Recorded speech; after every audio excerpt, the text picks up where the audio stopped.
मुख्यमंत्री एकनाथ शिंदे साहेब पत्रकार परिषद घेत होते तेव्हा म्हणले जगाला युद्धाची गरज नाही असं ती म्हणायला बायकून मला बोलवून घेतलं. म्हणले हो बाई काय बोलते. मग मी डोकस खाजवत म्हटलं ह्यांच्या बी घरातला गॅस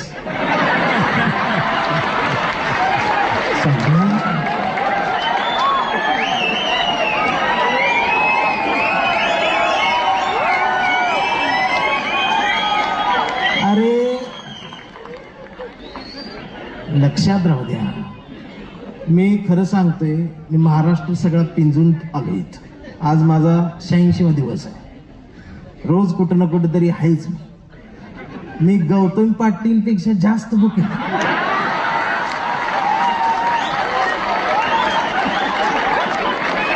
आणि मराठी साहित्यातला कुठलाच कवी जिथं पोचलेला नाही तिथे बेन पोच. ते सुद्धा विद्रोही म्हणून मिरवून घेतो.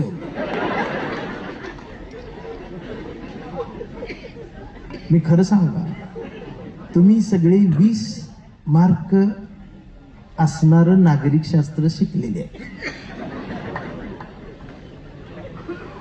त्यामुळं आपल्याला जगायचा अधिकार. ह्या पावसाळ्यात पूर आला तर मरूया.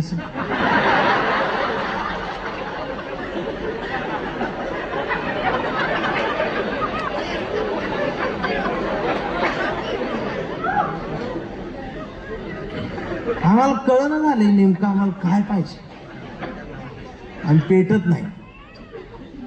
आम्हाला राग येणं झाला. माफ करा. जर मनाला लागलं तर लागू द्या. जर माझा राग आला तर मला मोठ्या मनात माफ करा.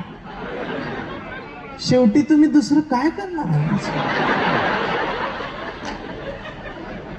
तुम्ही माफच करणार. तुम्हाला दुसरं काय येतंय. जाती जाती कट्टर झाल्या, धर्म कट्टर झाले तरी तुम्ही गप्पच आहे. तुमच्या मनातला भारतीयच मारून टाकला तर काय करायचं. 4 वर्षापूर्वी याच व्हॉट्सअपला एक मेसेज पडला गौरव दादा असा भगवा झेंडा आणि त्यात त्याने लिहिलं होतं शुभ शिव सकाळ.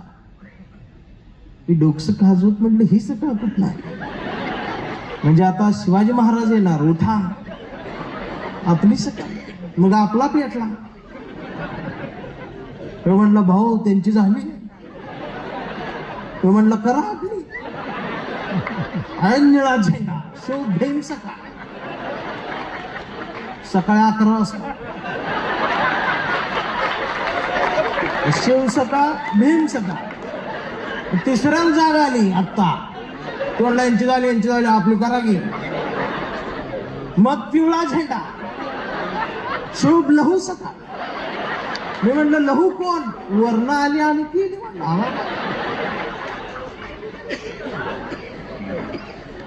मराठ्यांची झाली, बौद्धांची झाली, मांगाची झाली. चांबार पेटले. त्यांना रोहिदास सकाळ काढायचे पण त्यांचा रंगच फिक्स होता म्हणून ती सांग. आणि आमचा धनगर बांधव डायरेक्ट शिवबाईला दुपार. हे घ्या आमचे. हे का घडायला लागलं माहिती. कारण महापुरुषांच्या पुतळ्याजवळ मेंढरांची गर्दी वाढली.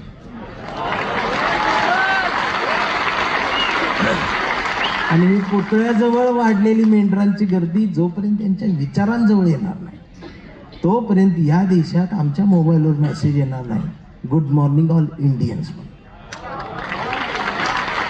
त्या गुड मॉर्निंग ऑल इंडियन्सची वाट बघत मी लिहितो, मी बोलतोय आणि खरं बोलल्यामुळे मारते. मी मार खाऊनच काळा पडलो.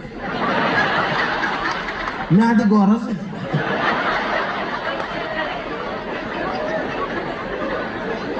पण आज जरा मी उजळलो. खरं सांगतो गोड गाणाऱ्या गळ्यासोबत सुंदरपणानं अभिनय करणाऱ्या अभिनेत्यासोबत झाड लावणाऱ्या माणसासोबत खरा चित्रपट दाखवणाऱ्या दिग्दर्शकासोबत,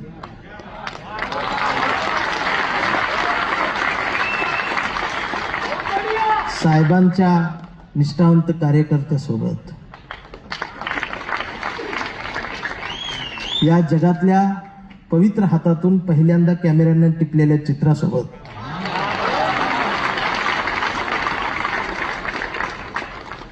अंगणवाडीत मनापासून शाळा शिकवणाऱ्या खऱ्या शिक्षिकेसोबत,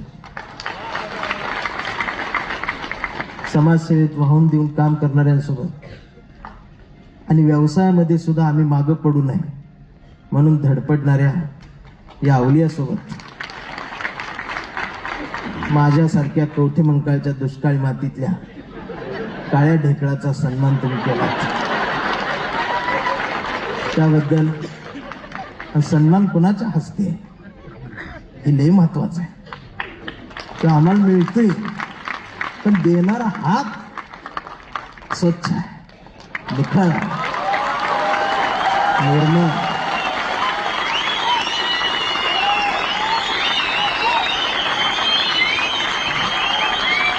सुजात दादांचा फोन आल्यापासून आला त्या दिवशी, सुजात दादाचा फोन आला त्या दिवशी रात्रभर मला झोप लागली नव्हती.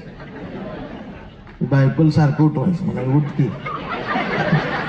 ती म्हणायचं काय झालंय, म्हटलं दादाच फोन आलाय. ती म्हणली सांगितली की एकदा. अगं म्हणलं ती रगात कुठला आहे बघ ना, म्हणलं झोप लागल कशी.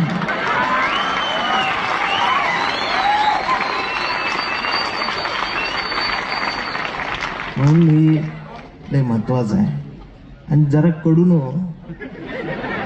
तुम्हाला स्वप्न जरा मोठी पडू दे, सत्तेत जायचं काहीतरी बघा, त्यासाठी मोठी आवडा. सुजात दादा, मला तर कधी कधी वाटतं की टीव्हीला पेपरात देऊ दिन बातमी, 80,000 कोटींचा घोटाळा, कांबळे गायकवाड अटक, आम्हाला आनंद होईल.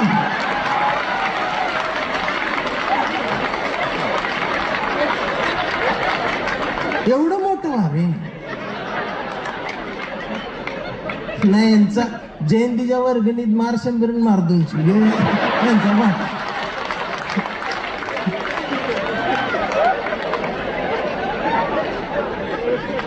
असं बोललं मला.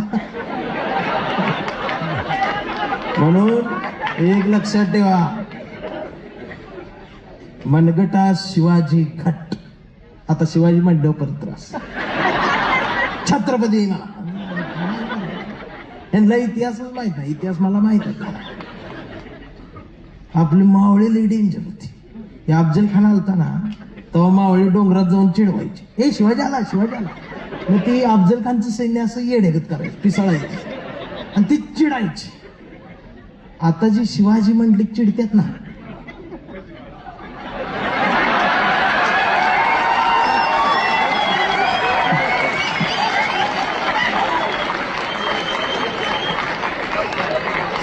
ते लिंक. आता आमच्या चळवळी इकडे बाबासाहेबाला कुठला गायक, ए भीमा, होय साजदा, बा भीमा, माझा आंबेडकर, तुझा आंबेडकर, सगळे अरे तुरीच बोलते तू. पण आमच्या जातीनं कधीच कुणावर हल्ला केला नाही, कधीच कुणावर टीका केली नाही. महापुरुषांना एकेरी बोललं तर अपमान होत नसतो, त्यापेक्षा तो जास्त जवळचा होत असतो. एवढं शहाणपण आमच्या जातीला आलेला आहे. आणि त्याचा पुरावा सांगू, आज आमची कॉलर टाईट आहे.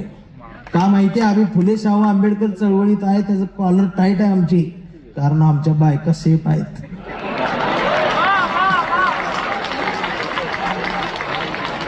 त्या खरंच्या दारात नाही गेल्या.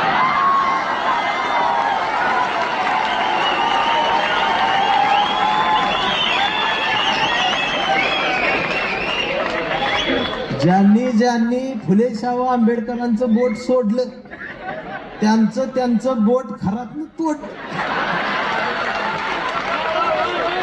ही बोट गौरव दादाने लावले तिथ काय तर म्हटलं काय झालं. पण आमचा गौरव दादा तिकडं जा, कारण गौरव दादाच घर बघितले ना, मग खात्री आहे आम्हाला तिकडे जा. हाय का आम्हाला टेन्शन आज, बाकीची सगळी टेन्शन. कधी आमचा व्हिडिओ येते का व्हिडिओ, आम्ही निवांत खराच्या दारात जाऊन भविष्याचा हात दाखवून आयुष्याची वरात काढून घेण्यापेक्षा फुले शाहू आंबेडकरांच्या परातीत समतेची आणि क्रांतीची भाकरी जोरदारपणाने भाजी आपण आयुष्य जोमात जगता येतं, हा शहाणपणाचा सांगावा बाबासाहेबांना आम्हाला दिल्या ना. आम्हाला आरक्षण घेऊन असं होती, ते आरक्षण घेऊन तसं होती म्हणून चिडवणाऱ्यांना माझा एक प्रश्न आहे. ठीक आहे बाबा, तू 95% पाडून तहसीलदार कलेक्टर झाला असतो,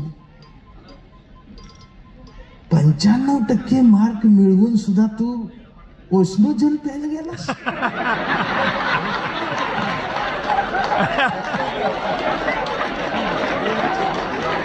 म्हणजे तू फक्त कलेक्टर झालास, शहाणा माणूस नाही झालास. आमची शहाणी झाली, कुठं जायचं आणि कुठं नाही जायचं हे कळायला लागलं. म्हणजे बाबासाहेबांना आम्हाला नुसतं आरक्षण नाही दिलं, तर शहाणपणाचा धम्म आणि बुद्धही दिल्या. आणि सुजातदादा, आज जे कोण म्हणते ना आम्हाला ही आरक्षण द्या ते आरक्षण द्या, मी खरं सांगतो 100% घ्या. आम्ही सगळं सोडतो बरं का, रागू नका मागं पुढचा आहे का, आम्ही सगळं देतो. 100% जरी आरक्षण एकाचा जातीला दिलं आणि ती जर भंडारा गुलाल लावून नारळच फोडत बसली, झाट काय प्रगती होत नसते.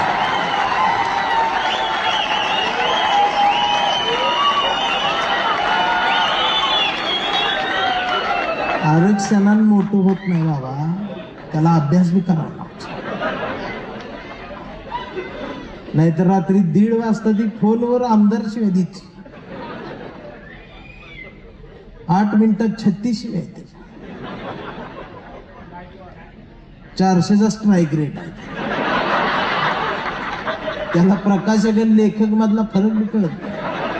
आता ती व्हिडिओ बघितल्यावर चिडते माझ्या, तू कर मला फोन, तुला धावतो.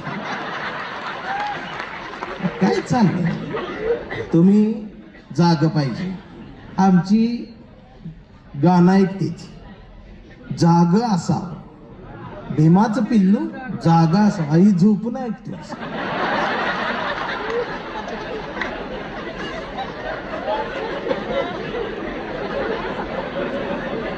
अरे 4 वर्षापूर्वी या देशात संविधानाला आग लावली होती, संविधान पेटवलं कडून. का एवढं धाडस का? चेक केलं, जागी आहेत का झोपल्यात? लक्षात आलं झोपल्यात. आणि मीडियावर बातमी येते, एका माथे फिरूनच संविधानाला आग लावली. नंतर इथं राजगृहावर हल्ला, पुस्तकांच्या घरावर हल्ला. ते सोना आहे.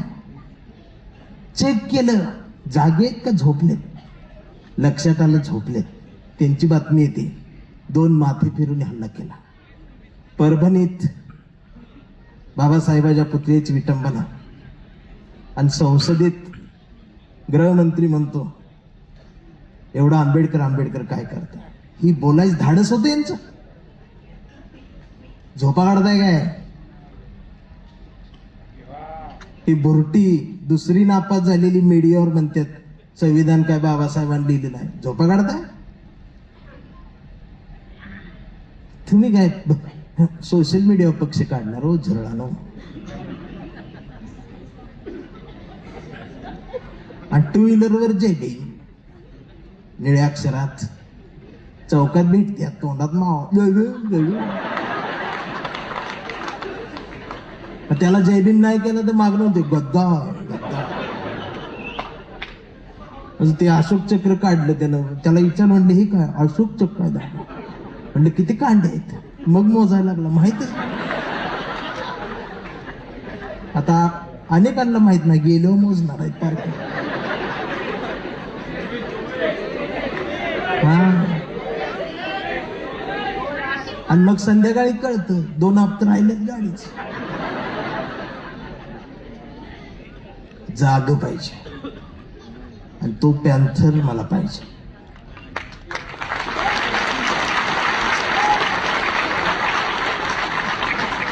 आणि या सगळ्या पॅन्थरांना ऊर्जा देण्याचं काम महाराष्ट्रात सुजातदादा 100% करतील हा विश्वास आहे. हे आमचं येणार नेतृत्व आहे, हे आमचं येणार स्वाभिमान आहे तुम्ही दादा. आणि आम्ही तुमच्या पाठीशी पॅन्थर म्हणून. मी तुम्हाला ही सगळी पॅन्थर देत राहील. मी त्या शाळेच्या बाहेरचा नारे आहे. शाळेत एक मास्तर असतो, त्याला सगळीकडे जायला जमत नाही. तो मग त्या गुरं राखणार नारळ म्हणतो, नाऱ्या गावातली पोरं आणि शाळेत सोड. मग ती नाऱ्याला माहीत असते शिक्षणाची किंमत. मग नाऱ्या सगळी पोरं आणि शाळेत ढकलते. सुजात दादा ती शिक्षक आहेत.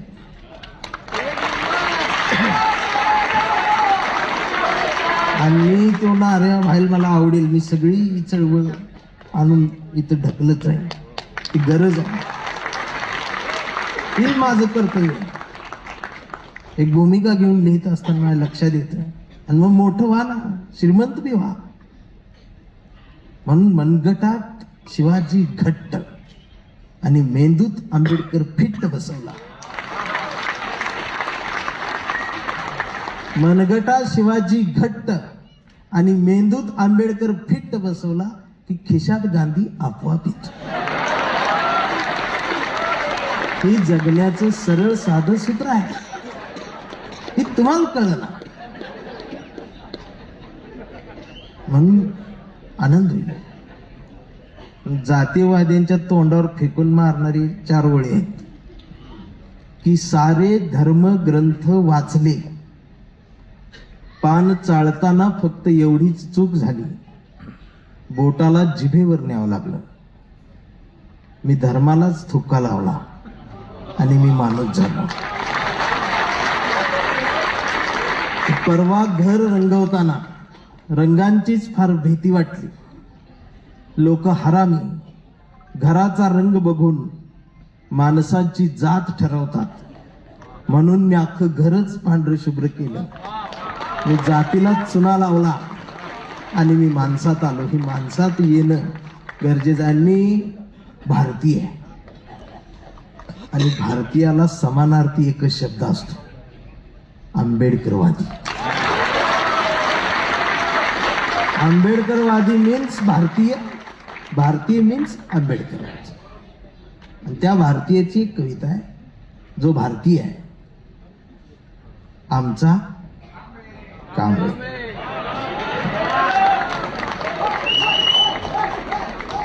चळवळीतल्या कार्यकर्त्याच्या जीवनाची ही कथा, व्यथा, वेदना असणारी कविता.